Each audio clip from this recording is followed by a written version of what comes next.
Hey guys, welcome to the next tutorial in ethical hacking and penetration testing. So in the previous tutorial I showed you how to go and install the Kali Linux. I'll continue with the installation of Windows 7 in this version, and I'll go and select install now.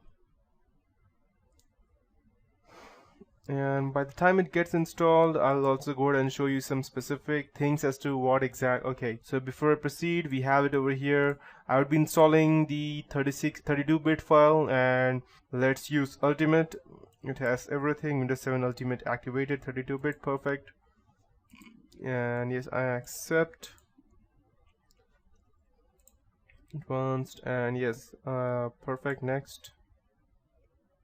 Okay, so till the time it gets installed, let's see where we have on our Kali Linux. Okay, it will take another 5 minutes, I believe, to install. So by the time till this gets installed, let's talk about ethical hacking. So computer attacks have been that targeted undisclosed vulnerabilities are more common, and they last longer than many security researchers previously thought.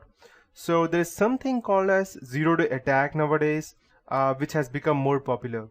The typical zero-day attack, by definition, says that it exploits software flaws before they are publicly disclosed. That means it lasts on an average of around let's say 300 days, with some lasting as 2.5 years as well.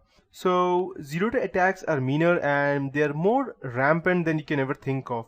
So you can say that researchers said that their findings suggest that this can be much danger than the normal. And zero-day attacks are difficult to prevent because they exploit unknown vulnerabilities for which there are no patches, no antivirus, or not even intrusion detection signatures. The one of the most famous virus that was created till now was the Stuxnet malware, which went ahead and we can say as it disabled the whole of nuclear research center of Iran. So, and it seems that as long as the software will have bugs and the development of exploits for new vulnerabilities will be a profitable activity, it will be exposed to zero-day attacks. So there's some kind of viruses that you cannot go ahead and prevent it. So you need to make sure that whatever you're installing is foolproof, because it cannot be foolproof, but still you need to know that what you are trying to install and where you're going to connect.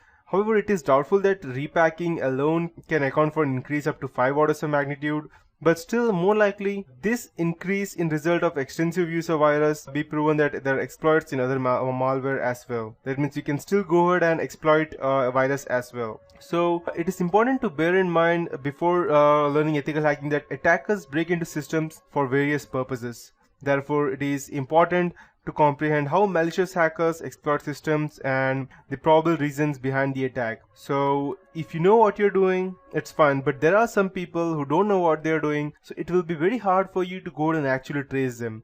Ethical hacking is the process of checking and testing the organization network for possible loopholes and vulnerabilities. And that's what you would be doing once you go and learn this.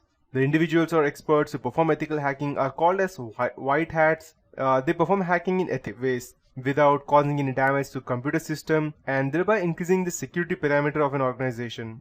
There are different types of hackers, some called as white hats, black hats, and there are even grey hat hackers. White hats are the people who do it for good. Black hats, obviously you must have guessed it right, that yes, they are the bad guys. And there are some people called as grey hat hackers.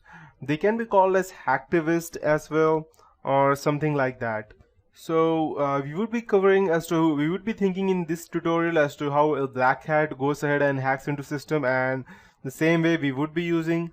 But just in mind, make sure that just by learning Kali Linux alone, it won't make you some kind of a very genius person, because there are people who go ahead and sit months and years to go ahead and create a single exploit, and that exploit can straight away go ahead and let's say make your foolproof plan full of loopholes. So you cannot expect everything to be the best way. So you need to go ahead and keep yourself under testing. You need to go ahead and test each and everything that you have. You need to go ahead and keep learning yourself. That's how it will work.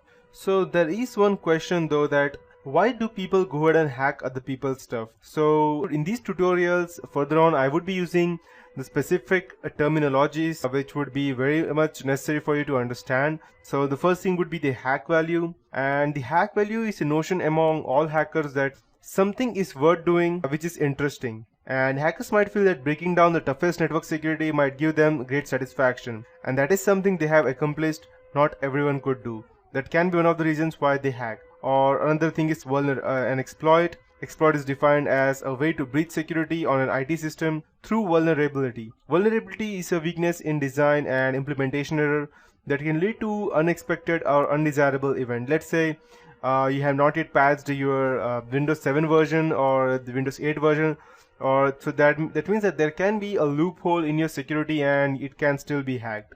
And at that point of time, malicious hackers create exploits, or you can say as viruses, and those viruses and exploits go ahead and harm your system. Then they have zero-day attacks. Zero-day attacks are those that means they have not even known to normal people that okay, these are the kind of exploits that are there. And there's something also called as daisy chaining. Attackers who get away with database theft usually complete their task and backtrack to cover their tracks by destroying logs. The attackers gain control of other systems and use them for malicious activities. It becomes difficult to identify these attackers as they use other systems to perform illegal activities than using their own. And the same can be done through Kali Linux. So let's check if, okay, so we have our Kali Linux installed, so let's go ahead and check it over here. Use a network mirror, no. And it will take hardly a few minutes to go and install this. It's almost over, same over here. So let's wait till these things get installed. So it seems like our Windows 7 has started, and make sure that you install the VMware tools before you go ahead and start anything, practicing anything. The reason being that we need VMware tools for lots of things. That's the reason. Okay, perfect. Let's wait till this gets started.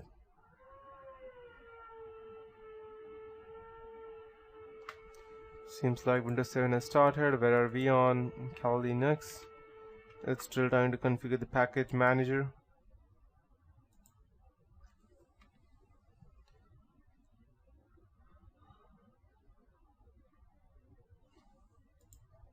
Yes, seems like our Kali Linux is back on track. So install the grub boot record, and in case you don't know what grub is, you need to go ahead and select yes always, because if you're trying to dual boot sometime later on, then you will surely need the grub bootloader. That's why. So, and the things that we would be learning in Kali Linux would be information gathering, sniffing, spoofing, eavesdropping, session hijacking, MITM, that's man in the middle attack or monkey in the middle attacks, SQL injection, ARP poisoning, and a lot of password based attacks. We'd also go ahead and use the malwares that we have inbuilt inside. I'll select continue. Then we will target the footprinting and DDoS attacks, that's distributed denial of service attacks and denial of service attacks. We will also be going ahead and backdooring everything, so that in case due to some reason if we lose our connection, we will still be able to enter our own operating system or our target system. So I believe that's getting installed.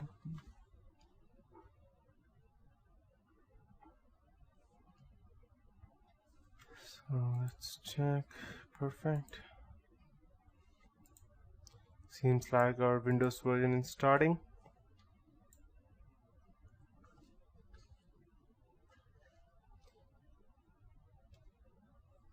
Okay, perfect. So this is how we can go and install the operating systems. So that is it for this tutorial, and in the next tutorial I'll be going and letting you know as to how we can go ahead and start them and configure them.